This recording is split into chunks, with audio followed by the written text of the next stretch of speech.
Hey guys, welcome to the bird's nest. Things are happening very, very fast in Cleveland. I don't know what it all means, but I'll keep bringing it to you and keeping you up to date. But guys, please, as usual, like, comment, and subscribe for your NFL recaps, news, and gossip. Whew. Something's happening. I don't know what it is. I'm not 1,000% sure. I could throw out some ideas, but I really don't know. But something is going on. So, I said yesterday, and people, they were kind of reading me about it. Somebody came out. Bleacher Report was the first I saw that came out and announced Shedeur as QB2. I was like, where you get that from? And they had a source there. And so I clicked on the source, Cameron something or another. I clicked on him. And his tweet was an assumption. It was expressed like an assumption. It was, there's only 2 QBs left, so Shedeur is QB2 assumption, and everybody ran with that. And I said, that's not a confirmation. The Browns haven't said it yet. And so I didn't run with it. That's why I was late delivering the story. But then Daniel or Oifis, I can't remember Daniel's last name. He's a Cleveland Browns journalist. He released the depth chart. He didn't say Shedeur was QB1. He released the depth chart.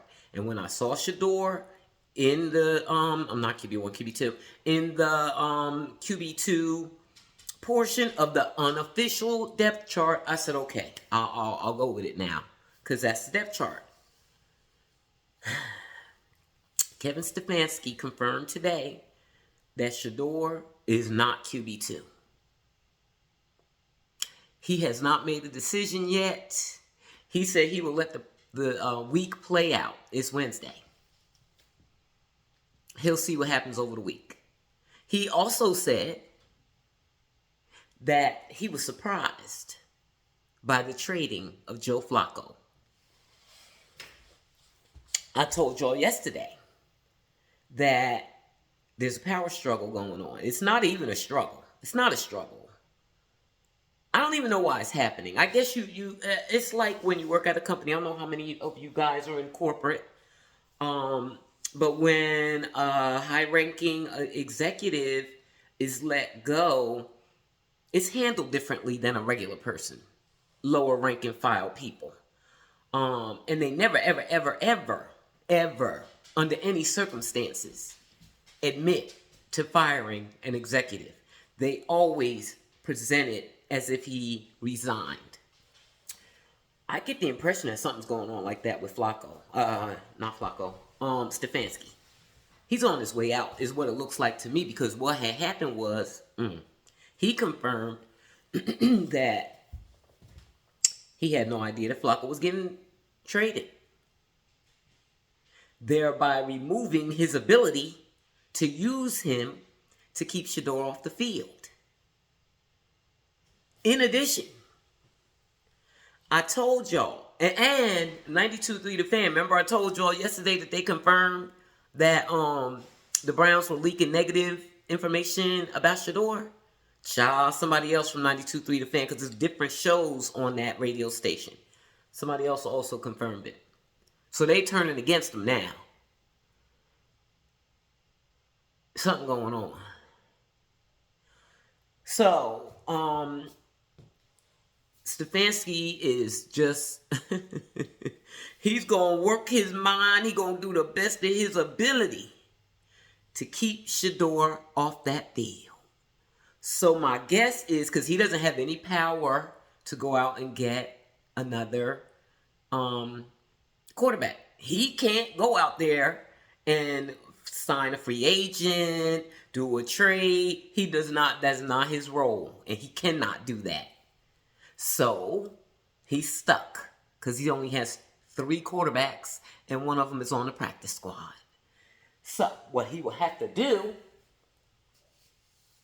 is move that guy up from the practice squad, Zappy. He would have to move Zappy from the practice squad to QB2. And it sounds like that's what he has in mind. He's not announcing it right now. Maybe he's trying to make it like he could announce it on the day of the game. See, that's something he does have the power to do. And he could do it. And it would, like, Haslam would really have to put the slap down on him to make him not do it or undo it. And he knows that.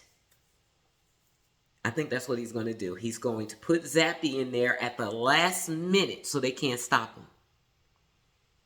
And I believe, I don't know, it seems to me that they are distancing themselves from Kevin. They're making moves. They got rid of Pickett. I bet you $1 million that wasn't his idea, because that was his QB1, not Flacco. Look, y'all have to go back in my videos if you want to hear. I've been covering this thing ever since rookie mini camp, step by step by step by step, by rep by rep by rep by rep. Kenny was his #1 pick. He wanted him. First thing they did was got rid of Kenny. I know that wasn't Stefanski's idea. Now he's stuck with Flacco, who I think he wanted as a backup. I don't think he wanted him as anything, because he was not giving him reps. I told y'all that. Flacco was not getting reps in the offseason until Kenny Pickett got injured. That's when he started getting reps. Shedeur had more reps than Flacco. You can even see it on the QB tracker. Shedeur had more reps than Flacco. And again, I repeat again, Dylan had more reps than everyone. I don't know what that was about, because I always kind of thought he wanted Kenny to be #1 and Dylan to be #2. I guess he was trying to develop Dylan to get him to be good enough to be a 2. So Shedeur is not QB2, guys. It is not official. It has not been announced. I told y'all that yesterday. It hadn't been announced, and they was doing him dirty. No, they ain't doing him dirty. He ain't QB2. Even though there's only 2 quarterbacks on the roster. This is the things that Kevin Stefanski is doing. He don't like that boy. He don't like him. The end. They cannot coexist. Shedeur cannot be QB1 and Kevin Stefanski be the coach. It can't happen. It cannot happen. That means one of them has to go. And it looks to me like the front office has chosen Shedeur to stay. They're getting rid of his weird quarterback picks, both of whom are backups now on other teams. In fact, Kenny Pickett is on a team as a backup with a quarterback, Geno Smith, is trying to break a record for interceptions. That boy playing so bad till it ain't even funny. And they still won't take him out and put Kenny in. And that's who Stefanski wanted to be QB1. Flacco going now to back up Joe Burrow till he comes back from his injury. And that's going to potentially hurt him too. Because if Flacco looks better for the Bengals than he did for the Browns, then it's Stefanski's fault. Once again, it's all Stefanski's fault. His offense is terrible. His play calling is terrible, but yet, although he has a highly sought after offensive coordinator, he won't let him call plays. Tommy Rees, I believe his name. I know his last name is Rees. He won't let him call plays. Stefanski insists on calling plays. I don't know. Is he a narcissist? I don't know. But he's weird. So, just wanted to give you that a little update. Shedeur is not QB2. And I strongly suspect that on game day, Zappy will be elevated to the active roster, which means they're going to have to take somebody off the roster to put him on. Because the front office made trades already to fill Flacco's spot. They trying to block Kevin and stop him And he is fighting against his bosses because they've been letting him get away with this too long. So now he feels emboldened. I don't know what his thing is. And, of course, as you can imagine, he is on the bad side of Coach Prime. They asked Coach Prime at his presser about the Flacco trade. Coach Prime said, I don't give a darn about the Browns. I don't care about those people. I don't care what they do. I love Shedeur Sanders. He don't have no love for them because his son is being treated like crap. Forget the fact that they won't let him play. You got the leaking things to the media thing. You got the Kevin Stefanski never having nothing good to say about him thing. You got how he was treated he doesn't like him, of course. On top of that, Well Off Media put out a video yesterday of Coach Prime going into his, what did he say, 16th surgery in 2 years because his blood clots came back. I'm so happy that he's maintaining that and keeping ahead of that, and I'm sending him well wishes for a speedy recovery. He was clowning Stefanski from his hospital bed. Shedeur called him. And he told Shedeur, telling him, what did he say? It was something about the check downs. Boy, don't be scared of them check downs. You better learn how to do them check downs. He clowning Stefanski. And as Shedeur's agent, I'm sure that he's in contact with the Browns. When the Browns scouted Shedeur, Kevin Stefanski did not go. He never wanted him. Only Haslam and Andrew Berry went to dinner with Coach Prime a couple of times from what I hear, with Coach Prime and Shedeur in the scouting process. So, something's happening, y'all. And I think that if Kevin Stefanski keeps fighting against the wishes of the front office and losing, there's the losing part, he about to get fired mid-season. Because he would rather lose his job than put Shedeur on that field. Because he knows what's going to happen. And he doesn't want to coach him. Just like he didn't want to coach Baker. You know, you see the spark in them. They have a personality that you don't like. It was Baker too.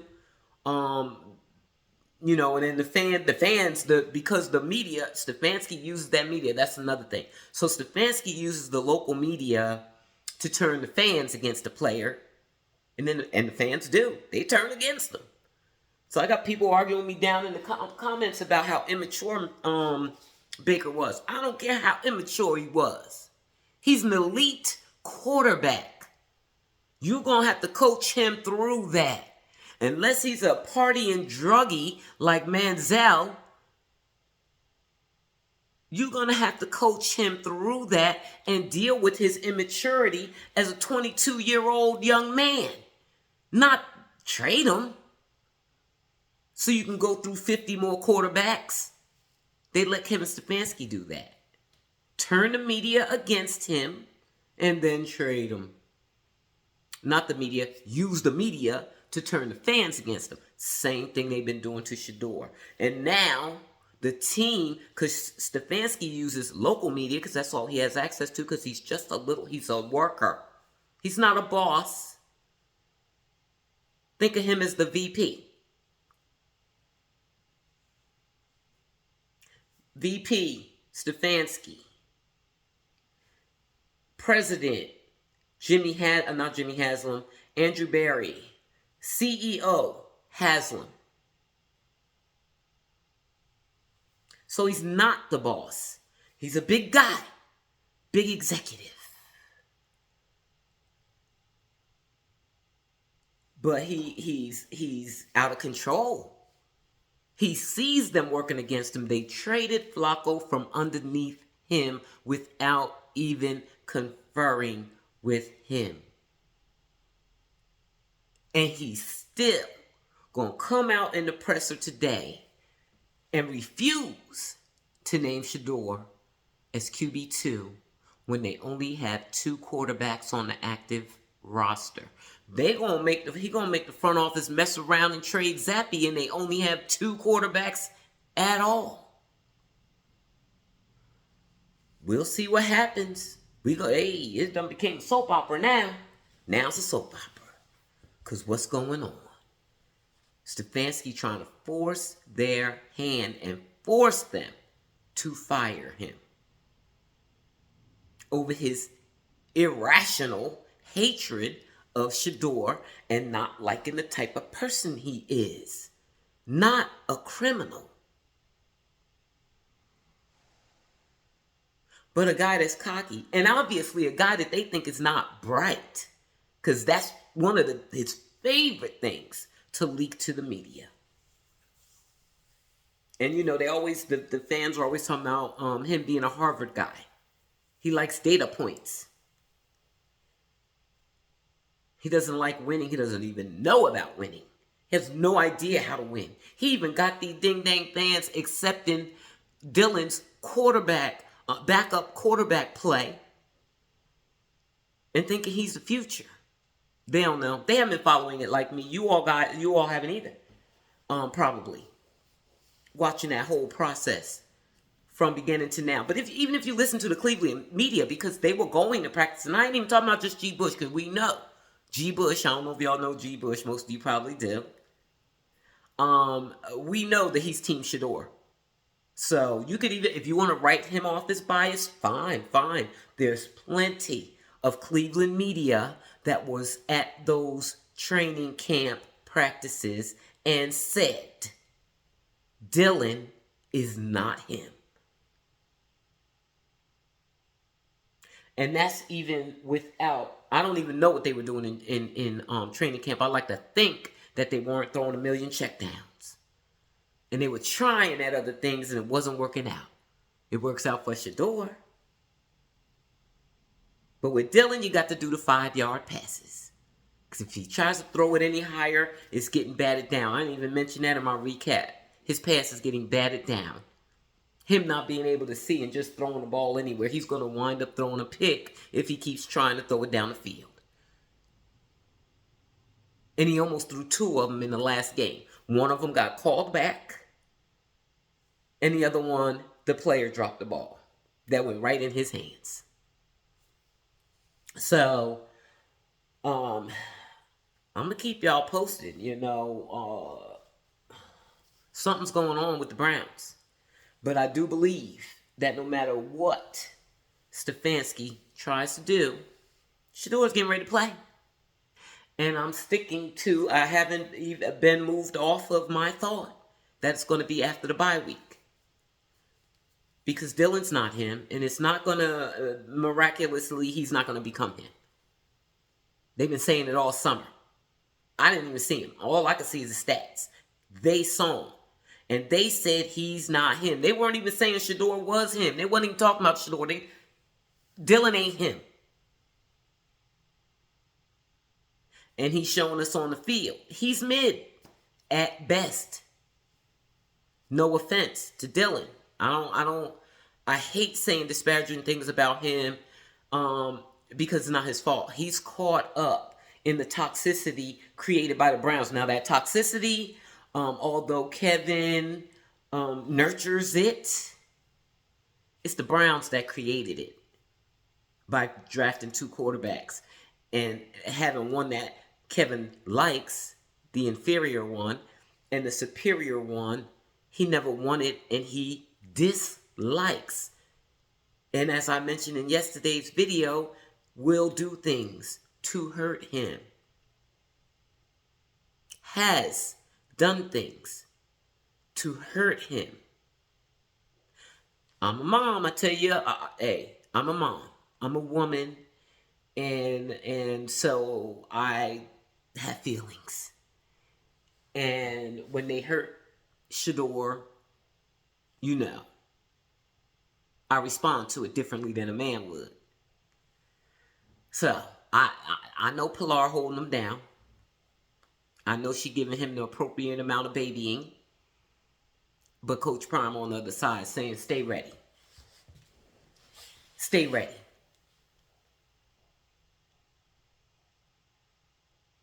Because it's coming. It's coming. That's all I see. They're having a power struggle right now. It's going on right in front of us. Oh, and I keep forgetting to mention. I keep starting to mention it and then I forget. Stefanski goes to the local media.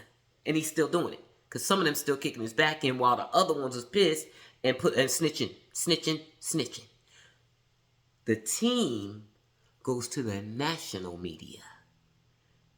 The billionaires ain't talking to the little local. That's why Ian Rappaport came out with the report that Shedeur's going to play. Despite Stefanski feeding stuff to the local media that he ain't playing. He ain't going to see the field all year. Remember the one said that? Something weird would have to happen for Shedeur to see the field at all this year. That's what Kevin Stefanski was putting out. Well, the team got to keep coming behind him to the national media, not to mention all these pros with independent platforms on YouTube. They on it. And they get lots of views. Hundreds of thousands. Oh, and my favorite guy, the one that taught me about the media, he was guest starring on Acho's show. I saw him. And I had House. Housh. Housh. That's my guy. That's my favorite guy. That's the one that taught me about the media and the team's use of the media. Housh. The former pros, they out there, they on it. And they think the Browns are weird. And I don't think Haslam likes being the butt of everybody's jokes. Because of the actions of his loser check down coach. He's on his way out. That's what I think. And I think that's soon. Shedeur's playing soon. Stefanski leaving soon. I bet you they're conducting interviews behind his back right now.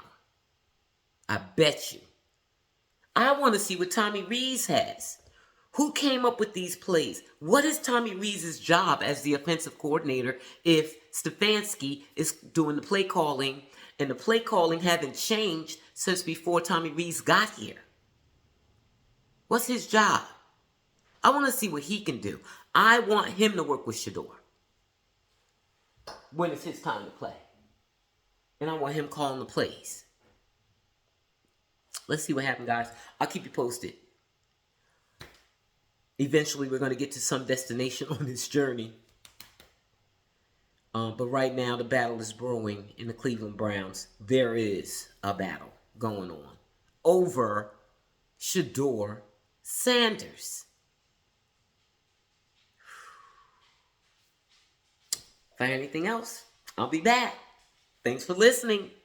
Again, please like, comment, and subscribe. Y'all have a good day. Mwah.